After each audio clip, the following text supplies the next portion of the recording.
Hello friends, మీరంతా బాగున్నారా? నేను ఎక్దమ్ మస్తుగున్నా. ఈవేళ నేను మా ఇంట్లో సింపుల్గా బగారా రైస్ ఎలా చేసుకుంటారో చూపిస్తాను. గ్లాస్ బాస్మతి రైస్కి 1.5 గ్లాస్ తీసుకోండి. అదే గిద్ద మసూరి అయితే 2 గ్లాసులు నీళ్లు తీసుకోవాలి. షాజీరా, యాలకులు, లవంగ, చెక్క, మరాఠా మొగ్గ.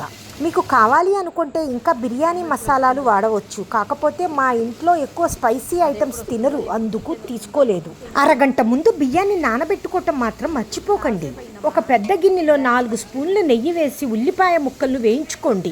దీనిలో బిర్యానీ మసాలాలు, అల్లం వెల్లుల్లి పేస్ట్ కూడా వేసి కొద్దిగా వేయించుకోండి. టమాటా ముక్కలు, పచ్చిమిరపకాయలు కూడా వేసి బాగా మగ్గించండి. ఇప్పుడు దీనిలో కొలత ప్రకారం నీళ్లు వేయండి. తగినంత ఉప్పు కూడా కలపండి. చూసారా ఫ్రెండ్స్, నీళ్లు ఎంత బాగా సలసలా అని మరుగుతున్నాయి కదా. ఇప్పుడు దీంట్లో కడిగి ఉంచుకున్న బియ్యాన్ని కలపండి. బియ్యం అంతా వేసిన తర్వాత ఒక్కసారి కలియబెట్టి నీళ్ల రుచి చూడండి. మీకు ఉప్పు తగ్గింది అనిపిస్తే ఇప్పుడే ఉప్పు కొద్దిగా కలుపుకోండి. ఉడుకుతున్న బియ్యం నీళ్లలోనే కొత్తిమీర, పుదీనా కూడా వేయండి. ఒక 5 నిమిషాలు పెద్ద మంట పైనే బాగా ఉడకనివ్వండి. దాని తర్వాత తగ్గించేయండి. ఉడికిన బగారా రైస్ పైన కొద్దిగా దాల్చీని చెక్క పౌడర్ వేయండి. చాలా రుచిగా ఉంటుంది. మేము బగారా రైస్ లో నంజుకోవటానికి మటన్ కూర మరియు ఖట్టా చేసుకున్నాము. టేస్ట్ అయితే సూపర్గా ఉందండి. రెసిపీస్ అయితే నేను త్వరలోనే అప్లోడ్ చేస్తాను. పెద్దలు చెప్పే ఒక మంచి మాట ఈ పూట నా నోట.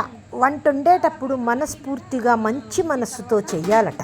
అప్పుడే దాని రుచి 2 ఇంతలు పెరుగుతుందట. Have a nice day friends. మా వీడియోస్ మీకు నచ్చినట్లయితే, ఇంకా చూడాలి అని ఆసక్తిగా ఉంటే please like, share and subscribe to cute baby Klin Kaara.